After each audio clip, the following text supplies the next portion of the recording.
Hey guys, I hope you are doing all well. A very warm welcome to StudyIQ. My name is Siddhant Agnihotri.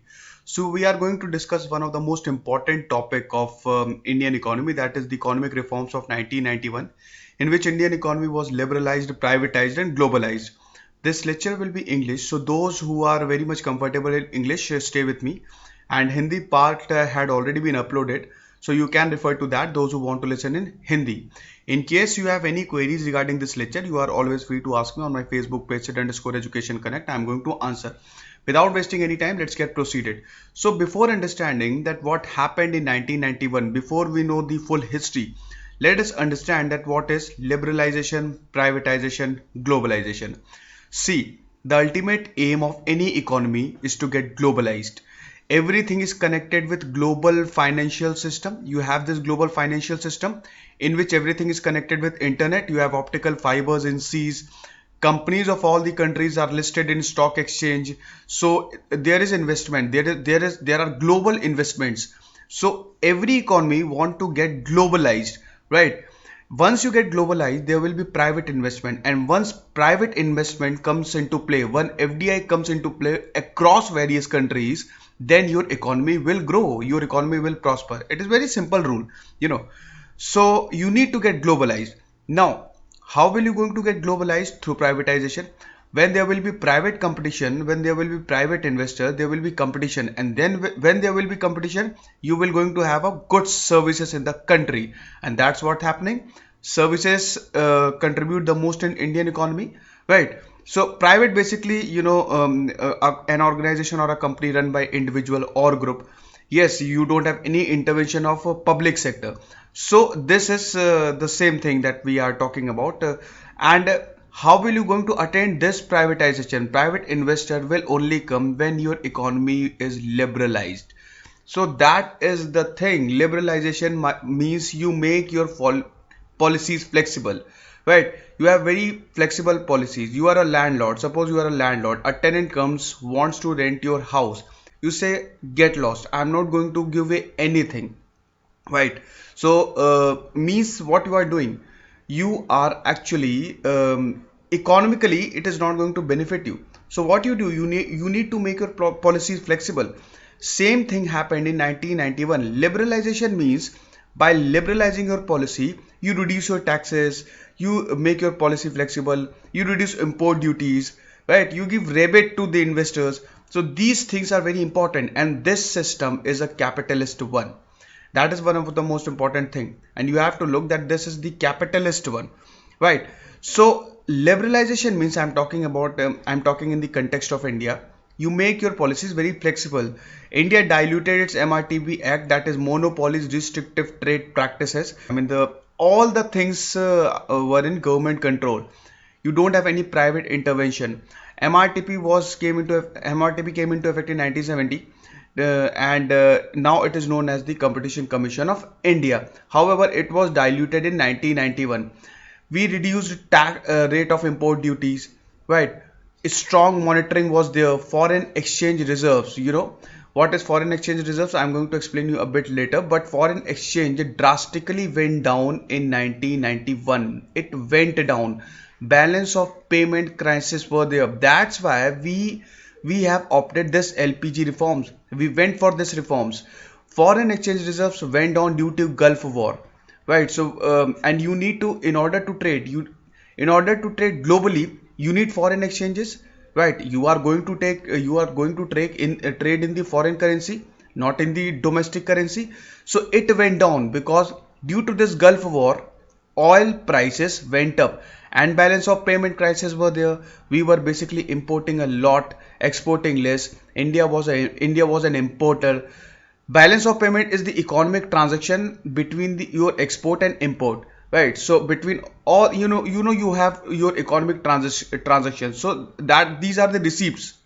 It is the balance sheet basically, and of all the economic transaction, right? Your import, your export. So what you do, you need to export, and if you are importing very much, there will be a crisis. So because of this, India opened its economy in 1991, went to IMF lended. So liberal policy by adopting this liberalization, we have various of private investors came to India. So Indian economy did not went very well. Now privatization, you have private companies, you have organization and groups run by individuals. They comes into play. There will be competition, and this scene is shifted from public to private hands, and that is a very important thing for any economy to develop. And globalization, I already told you, the process by which regional economies, societies and cultures have become integrated through a global network of communication. That is very important. Through internet we are able to communicate, but the drawback of this global financial system, see, everything has coin has two aspect. One is good, one is bad. When due to this global financial system, what happens that if one goes, everything goes in it. We have seen ample of examples. USA recession, Iceland was bankrupted because it had huge investment, it had done huge investment in USA. So that is one of the biggest disadvantage of this system. If one goes, everything goes with it, right? And this is not very good for smaller countries, so we have to do it. So in 1991 there was huge crisis, there are balance of payment crisis, foreign exchange were reserves, economic went down.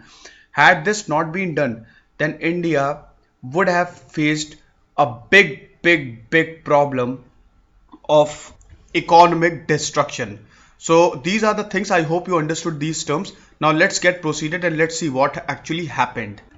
So when we got the independence in 1947, see, India was a very poor country at that time because Britishers just looted us. They did not give us anything, and the 1945 war also affected us drastically. So we have a big challenges. We really had a big challenges, and at that times leaders were good. Yes, you have to believe. You have to clear one thing, that leadership at that time were excellent. Okay, so we followed a Russian model, that was the society oriented model. We did not open our economy, although we were the biggest. Now we are the biggest democracy, and back then also. So what we did, after 1945, Cold War started between US and Russia, and India followed Russia. India chose Russia, and that's why we took the model of 5-year plan. So we developed planning commission, right?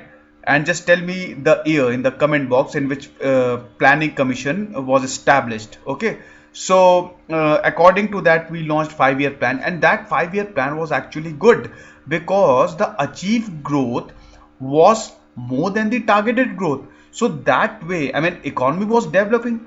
That's why the achieved growth is more than the targeted growth. But war broke us. War broke the backbone of India. Two wars were there: 1962 China War and 1965 Pakistan War. So these two wars really broke us, and economy fell down drastically. And it happens, you drain all your resources, you drain everything, and you get the pressure, right? So it's not an easy thing to cope in, to compensate the war struggle. To compensate the war destruction. So it's not an easy thing at all. And same thing happened with India, right? So these two wars actually broke the backbone. Now what to do? And at the same time there were political instability. So we faced various issues, the political instability between Indira Gandhi and in between the Congress. Congress also split between two, that is Congress R and Congress O. One in the Congress R were supported by Indira Gandhi. Indira Gandhi, it was basically under the leadership of Indira Gandhi. So we have a lot of political instability in between 1962 65 to 70, right? Then we again had 71, the war, right? Indian army liberated the Bangladesh. So we have ample of issues. So it's not an easy thing to develop the economy. And again we were society oriented, right? The 5-year plan, it was good. It was absolutely brilliant, but the result were not there, right? Even the countries like Pakistan, South Korea and Thailand and Indonesia, they have per capita income more than us. So that really, raised a big question that how will we going to develop. And in 1980 Washington Consensus was launched. So in the Washington Consensus there was same principle that we have to liberalize, privatize and globalize. Most of the world, most of the countries had adopted this Washington Consensus. So back then in 1980 we already adopted this LPG reform, but we were not able to launch in a full-fledged way. Like we launched in 1991, not in 1980. It was partially introduced, and when you have a lot of government intervention, then there is corruption, and that corruption will come into play when you issue the licenses. See, we were generally focusing on steel, power and communications. We were not focusing on every aspect of the economy, and that was the big reason that the economy fell. What was the reason? These licenses. See, in order to start any business you have to get the license, right? And who will issue that license? The government. You have to go to the government official in order to get licenses. Same thing happened with Britishers also. Britishers came to India by having the license that were known as Dastak passes, and because of that in 1757 Battle of Plassey were fought. However, it was the non-Battle of Plassey. So Nawab of Bengal used to issue these Dastak passes, and the merchant then protested that what have we done wrong that you are not giving us these Dastak passes instead of issuing to the Britishers. It's completely unacceptable. So license Raj actually created a very irresponsible self-government. See, license Raj, if you have the license Raj, then definitely, I mean, for this system, you need to have a very strict laws, a very strict supervision. But back then technology was not there, it was not prevalent. So how we will you going to do it? It is completely, it's not an easy thing at all. It's not a cakewalk. So that happened, corruption flourished under this system. And that's why economy also went down. These are small things, but these things do come into the effect and play a very vital role, because small mistakes makes a larger one. So you have the license system that was basically very corrupt. I mean, and the government also had their favorites, so they issued the licenses to their favorite ones. They did not care about the economy, they cared about themselves, right? And again there were political instability. Quick deaths of prime minister were also the reason. So the economy deteriorated, right? So let's get further. And now we will going to see that what was actually happened in 1991 and what were the effects. See, in 1991 balance of payment crisis were there. We were basically the importer. Foreign exchange reserves went down. You know what is foreign exchange? You have to keep certain amount of gold. SDR, that means special drawing rights. So SDR and reserve trank a position in the IMF. India lended to IMF. So IMF also had condition. But first of all, understand that what is foreign exchange reserves. Right now it is controlled by Reserve Bank of India. So you have a special drawing rights. See, in order to lend, you need to have an account. That is the rule of every bank. Right? If you go to any domestic bank, if you want a loan, then the bank will tell you to open the account in that bank. Right? So same thing happens in International Monetary Fund. Tell me in the comment box where is the headquarters of International Monetary Fund, IMF, and WTO also. Okay, so tell me both. Okay, so you need to have an account, and that account is known as SDR, special drawing rights as the name suggests, and the lot in this SDR is known as reserve tranche. With the help of SDR you lend from IMF lends you, right? And India needed at that time, India needed the lending, and that was the basic reason that we launched this LPG, right? So IMF also had conditions towards India. IMF put forth the conditions. IMF told India clearly that you have to devaluate your rupee by 22%, right? In terms of US dollar, you have to reduce your excise duty, you have to reduce your import duty. Basically, you need to the need is to open your economy. So that were the conditions, because India lended, right? India went to IMF and borrowed. Okay, so that was the thing. So they opened the economy back then in 1991 because of these problem, balance of payment crisis, economic crisis, Gulf War basically were the main reason.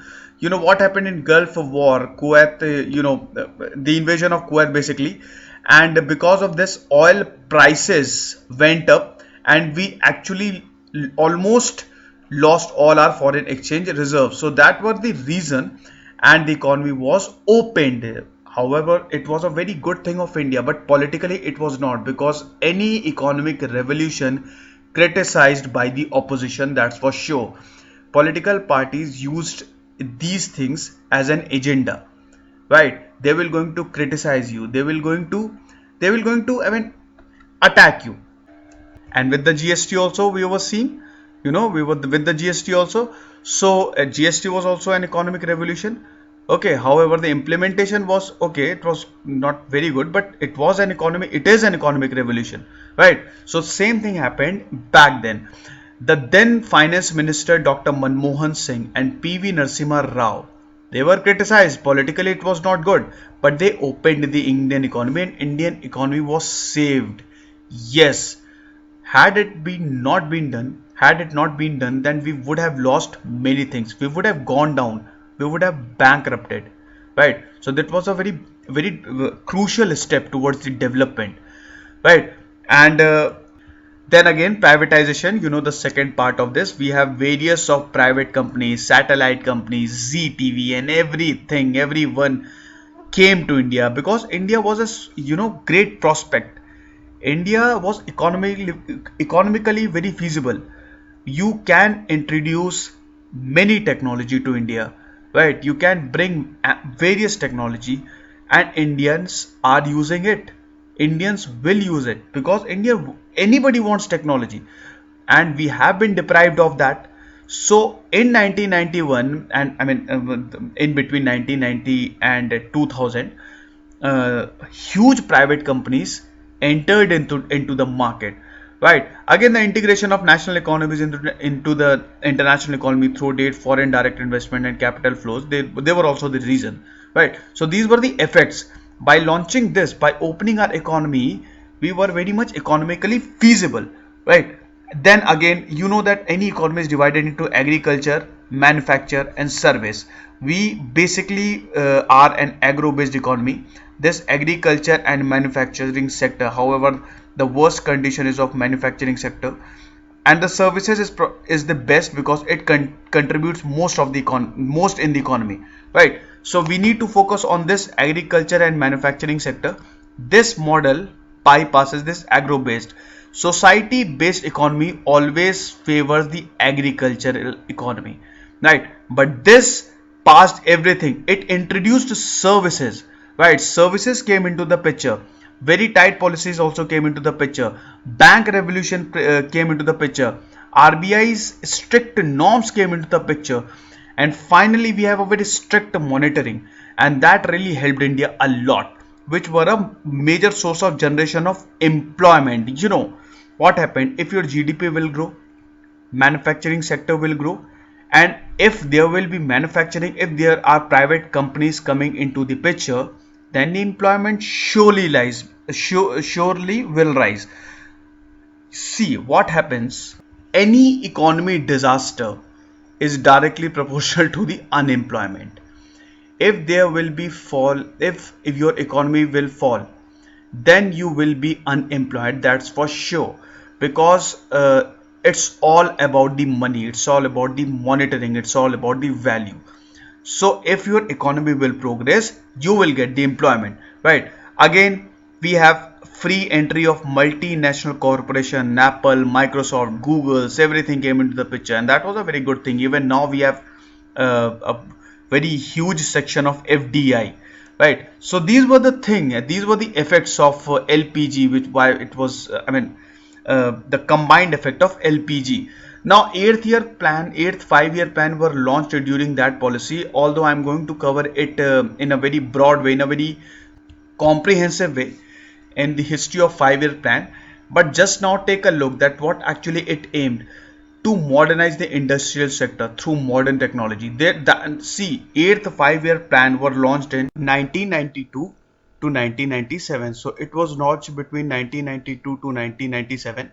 So that 5-year plan was actually successful because we just opened our economy, and look at the aim, opening up the Indian economy. Well, that actually happened already, and taking major initiative to increase the rate of employment. Now watch the performance.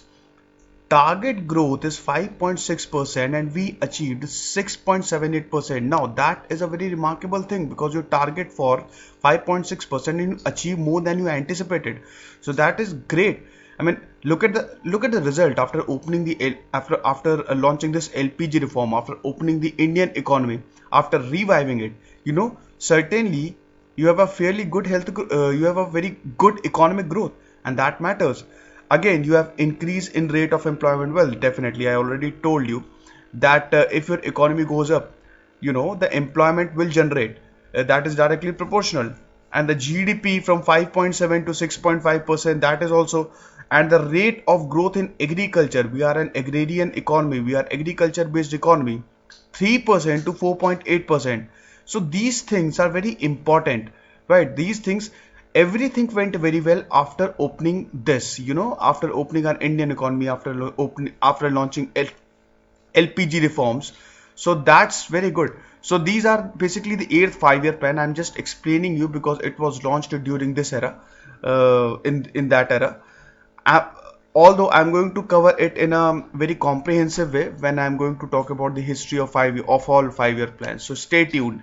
Right now, these are the future challenges. I have given you the date of 2010 because then there was in between 2007 and 2008 there was economic recession in America, and India was partially affected, but still it was ranked 124th, although it's not a very good ranking.